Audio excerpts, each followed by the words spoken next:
Dzień dobry, Anna Drijańska, witam w rozmowie na temat, a dzisiaj rozmowa szczególna, bo rozmawiamy z autorem książki Jak doradzałem dyktatorom.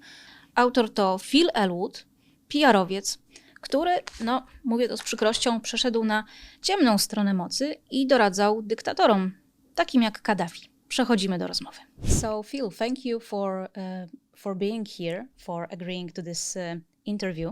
Thank you for having me. First question, who are you, really? And please don't just say that PR expert, because there is much more to it. Are you perhaps a wizard, news hitman, someone else? I wouldn't call myself a wizard. What I am is a person with a very creative mind and an ability to solve problems. So what I do is I work with members of the press to communicate ideas on behalf of my clients.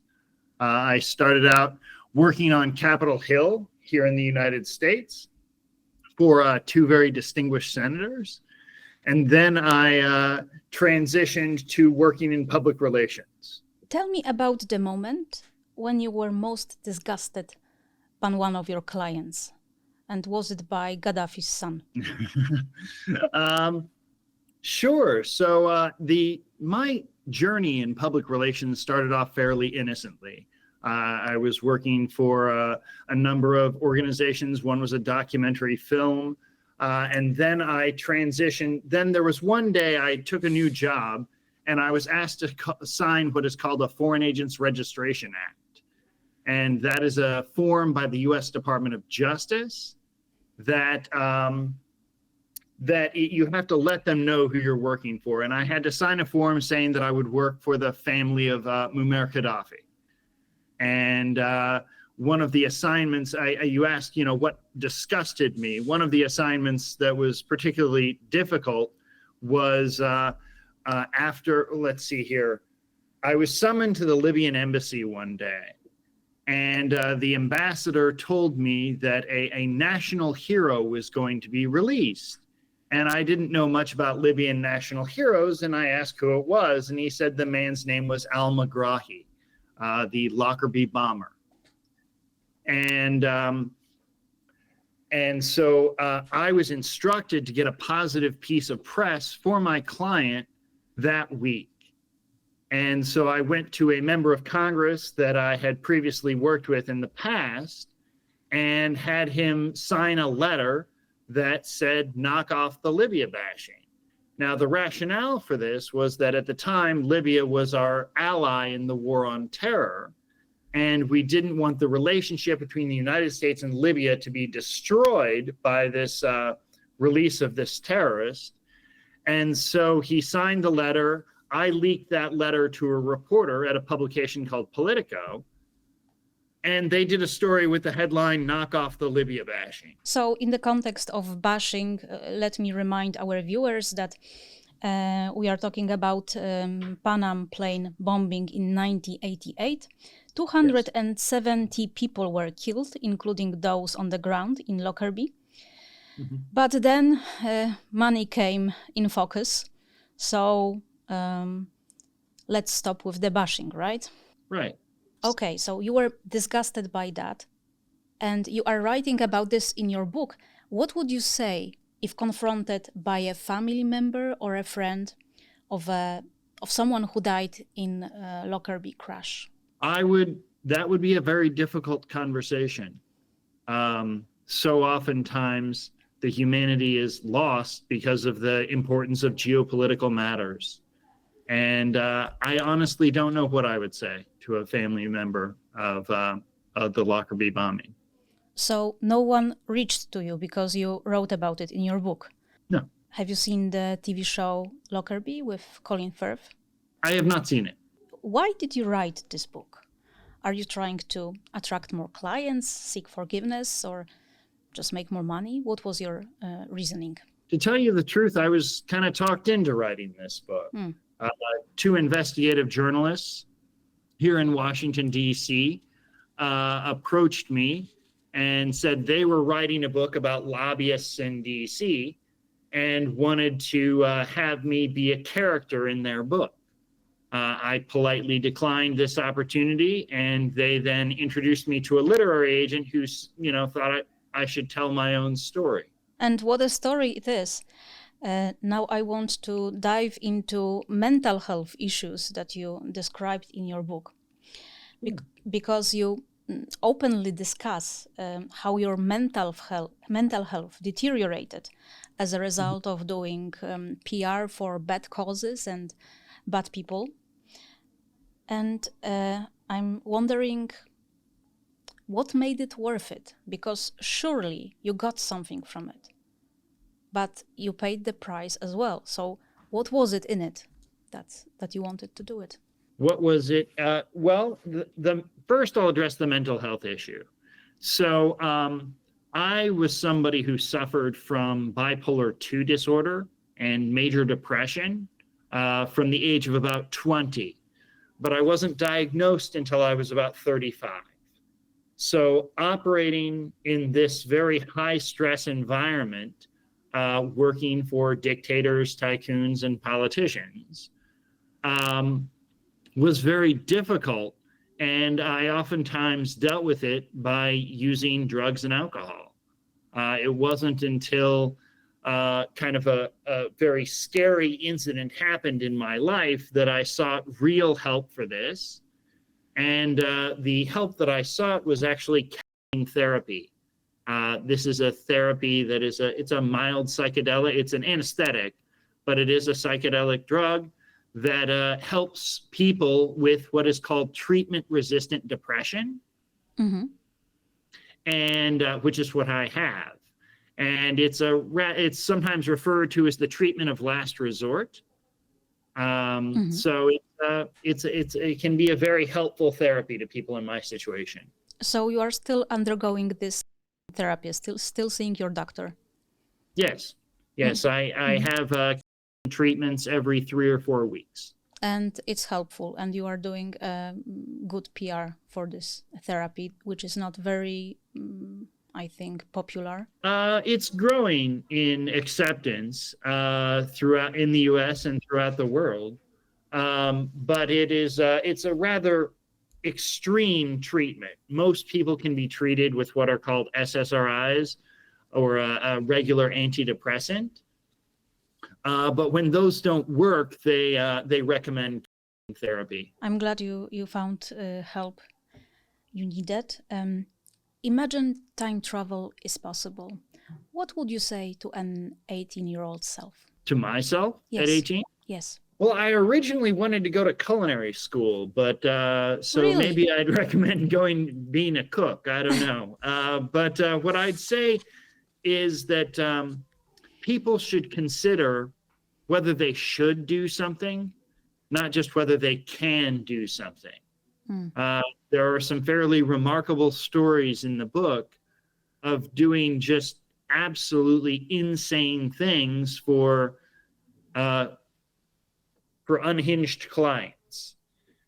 And I never really asked the question, should I be doing this? I only asked, can I do this?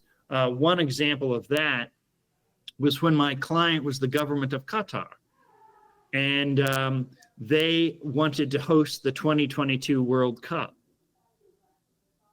So I was instructed, my job wasn't to promote the Qatari bid, it was rather to go after or do a negative campaign against the opposition to host the games, and that was the United States of America. So your government? Yes. Weren't you like, it's unpatriotic to do that? Should I do that? Isn't it like, bordering treason or something? Oh, no, it doesn't come anywhere near treason. And I would argue it's not even unpatriotic. I don't think the United States should have hosted the 2022 World Cup. But what happened was the U.S. Congress introduced a resolution supporting the United States' bid to host the games. And my client wanted me to get a resolution introduced into the U.S. Congress opposing our own bid to host the games, to show that there wasn't support in the U.S. for hosting the World Cup. So one afternoon, I was sitting outside and saw a group of school children walking by, and they were all morbidly obese. And that's where I came up with the idea to write a resolution that said the United States government would not support bids for any international games, World Cup or Olympic, until we fully funded physical education programs in public schools. This was both funny and brilliant. So let me come back to my question. Was it about being brilliant? Was it about the thrill? What was your reason to do this? I mean, this, Gaddafi, all the stuff you did. Well, a feature of bipolar 2 disorder is a risk-taking behavior. And I certainly have that. And yes, it was an incredible rush to get a resolution introduced into the U.S. Congress opposing our own bid to host the games. Now, what's important here is that we got that introduced less than a week before the vote in Switzerland over who would host the 2022 World Cup. And we got a newspaper to do a story with the headline World Cup versus Gym Class. So I won't say that I switched a single vote of a member of FIFA, but what I can say is that we gave public relations cover to everyone who voted for the Qatari bid, because all they had to say was not even the US Congress wants to host the games. And again, about your mental struggles, you are very open about it. You even write about the day when you tried to own life. Yes. Is it an excuse for the work that you did for questionable characters, people like Gaddafi? Are we supposed to, think, poor Phil, he did bad things, but he paid the price? No, it's not an excuse. It's just what happened. Right. One of the characteristics of the mental health diagnosis I have is suicidal ideation. And at that point in my life, I felt that I had lost all hope and did strongly consider life. Now, luckily, my wife got there in time and prevented me from doing that. And that's really when I got on board with therapy. It's one of the few drugs that treats ideation. So that has helped me to be better in that way. But no, I wouldn't. An excuse? No. I strongly disagree with that characterization.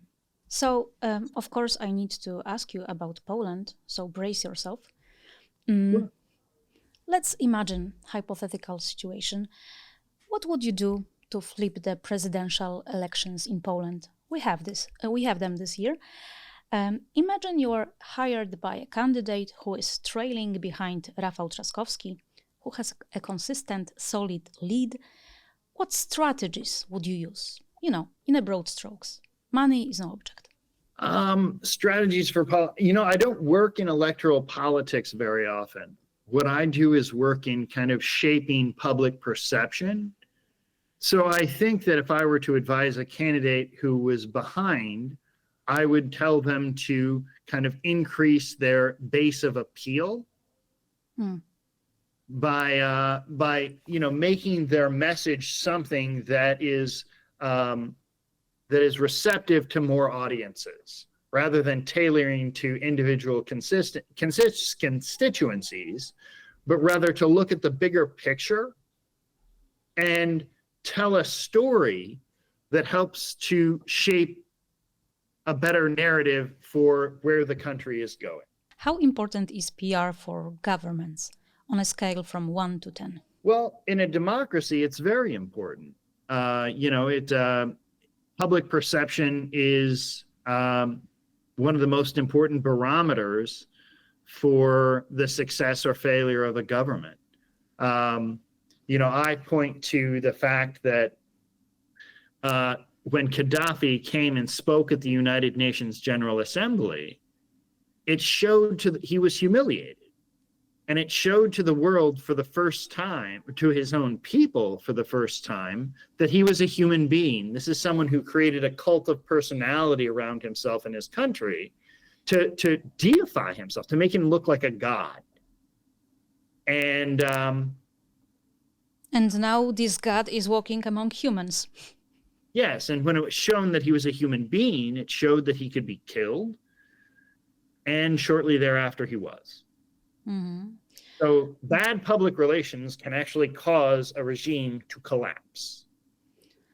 Okay, so you introduced a word regime to this interview. I'm very glad, because now I want to ask you about Russia.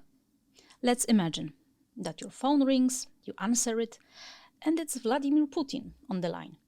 And he wants you to be a PR expert for him and spin the Russian war against Ukraine. What would you say? I wouldn't take the contract. But I guess he would be able to offer you so much money, like mountains of money. There isn't enough money in the world. Do you think Russia hires people for this kind of work? How much something like that would cost? For a number of years, Russia employed a few PR firms in the United States, and I think they were paid in the tens of millions of dollars. A moment ago, you showed something I would call a clause of conscience in the PR business. Is it only you, or other people in PR business have it as well? Like, this is my line. I don't cross it. I don't work for this kind of causes or people. Well, I can't speak for other people, but what I can say is that after the events of this book, I drew a bright line in my career for what I would and would not do. I will not work for a dictator. I will not work against democracy, and I will not break the law. Okay, so now let's talk about journalism for a bit. What's wrong with us, like journalists and the journalism? What's wrong with us that we sometimes fall for a PR spin? Well, I don't think most of my friends are actually journalists. So I don't think there's anything wrong with journalists. I don't think it's a matter of falling for spin all of the time. I think what I really do is traffic in information. And I'm given information by clients or other sources that I pass along, to the appropriate journalist to help them tell a story. I don't think that's a matter of spin or manipulation. I think it's just how the news is made. So when you give some information to journalists, do they know who your clients are? Or is it a secret? In the past, for some of my clients, I did not divulge who the client was, but now I have a policy that I will always divulge who my client is. Right. Sounds fair. Mm-hmm. Okay. So let's get to the United States. The whole world watched in astonishment as Donald Trump, J.D. Vance, and President Zelensky met in the White House. Mm-hmm. I'm sure you have seen this as well.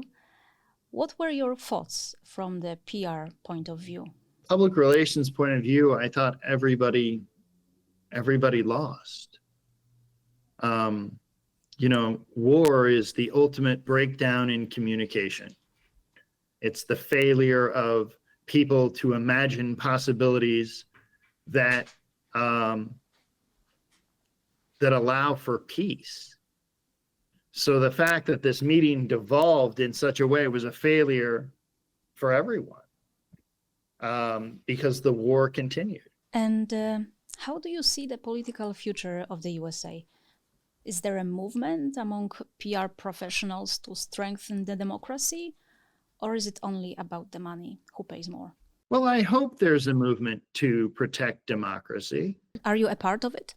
I don't have any clients that are directly related into this, into what's going on in the American political system right now. I work for a law firm, and I work for just private clients that are not engaged in the political system. So I'm probably not the best person to ask. You said in one of the previous interviews that you want to increase the media literacy Yes. among your readers. So what exactly do you want to accomplish? What do you want them to learn? I want people to be asking the right questions. both journalists and readers and just the American public and the worldwide public who consume news. I want people to ask the question, why am I being told this bit of information? And why am I being told it now? And why the time is so important? Well, why the timing is so important is that things don't happen in a vacuum.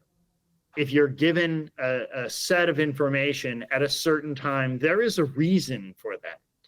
And I want people to ask questions. You know, I want journalists to ask questions. I want the voters to ask questions about why they're receiving certain piece of information and when they're receiving it. Does that make sense? Yeah, of course it makes sense, but I'm, thinking about the elections in the United States. Mm-hmm. People were fed, brutal lies about Mm-hmm. immigrants eating cats and dogs. Obviously lies, and they were announced as lies in the media everywhere, and people, voters, seemed not to care that they are fed lies. Right, and that's why we need to increase media literacy, and that is why we need to have a greater emphasis on kind of questioning what we're told. An educated and discriminating, or not discriminating, but an educated and informed electorate is the only way that a democracy can exist. Will democracy in America survive? Yes. Yes. I have full faith that the American institutions are strong and will persevere. I mean, it's, history has a long arc, and I want to believe that it bends towards justice. A strong message of hope in the end. This was Phil Elwood, the author of the book. Thank you so much for the interview. And Sure. To był Phil Elwood, amerykański PR-owiec, autor książki Jak doradzałem dyktatorom. Mam nadzieję, że podobała Wam się ta rozmowa. Dajcie znać w komentarzach, a jeśli tak, zasubskrybujcie nas na YouTube, wtedy nic nie przegapicie.